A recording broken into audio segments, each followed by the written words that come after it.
Good evening, dear friends. This is Santa Claus coming to you on this 23rd day of April, 2026, with today's news from around our beautiful but sometimes troubled world. The European Union has just extended a helping hand to Ukraine, formally approving a generous €90 billion loan that will cover two-thirds of Ukraine's needs for the next 2 years. This act of charity comes alongside their 20th package of sanctions against Russia. My heart warms seeing nations work together to support those in difficult circumstances, as Ukrainian President Volodymyr Zelenskiy travels to Cyprus for an informal summit with EU leaders. What a blessing that they've found a way to prevent deep cuts to public services in Ukraine and continue supporting those innocent souls affected by this long conflict. Meanwhile, across the English Channel, the United Kingdom and France have joined hands in a new 3-year agreement to address the plight of migrants making dangerous crossings. France will increase its coastal patrol officers to 1,400 by 2029, with the UK providing funding to help.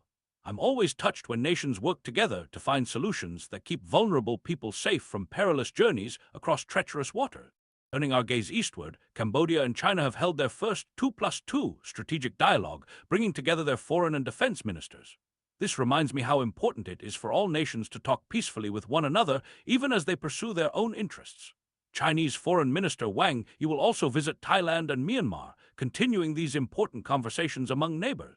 On the maritime front, the Panama Canal is experiencing some challenges, with ships paying over $1 million for crossing slots at auction. The Canal Authority assures us this reflects a temporary surge in demand rather than persistent congestion. How remarkable that this waterway continues to serve as such an important connection between oceans, bringing goods to communities worldwide. Let us pause for a moment and reflect on concerning news from Europe, where Russia plans to stop oil exports from Kazakhstan to Germany via the Druzhba pipeline starting May 1. This threatens a key refinery supplying Berlin with essential fuels. In these cold months especially, I worry about families staying warm and businesses keeping their doors open. We must pray that alternative solutions are found quickly. In North America, trade discussions between the United States and Canada continue, with Minister Dominic LeBlanc indicating that relief on hefty sectoral tariffs must be part of any deal to extend the current trade pact. As someone who crosses borders freely on Christmas Eve, I do hope these neighbors can find common ground that benefits the hardworking people on both sides of their shared boundary. Now some news that will affect many Americans.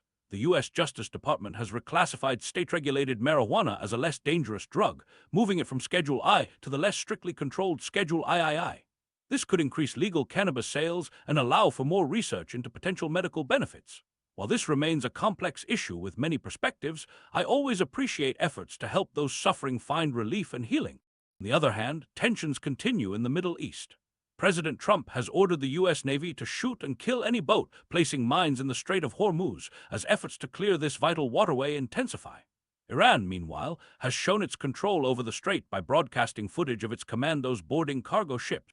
My heart aches for all affected by this conflict. The sailors, the families waiting at home, and the many nations whose economies depend on safe passage through these waters.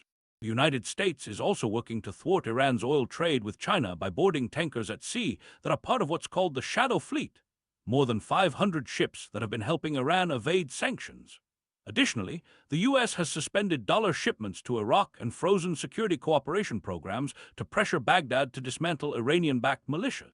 These are complex matters of statecraft, but I pray for wisdom for all leaders involved, that they may find paths to peace rather than further conflict. As we come to the end of today's news, I'm reminded that even in our troubled world, there remains so much goodness and light. Each of you has the power to spread kindness in your own communities, to reach out to those in need, and to be a force for peace in your own corner of the world. Remember, my friends, that love is the greatest gift we can give one another, not just at Christmas, but every single day.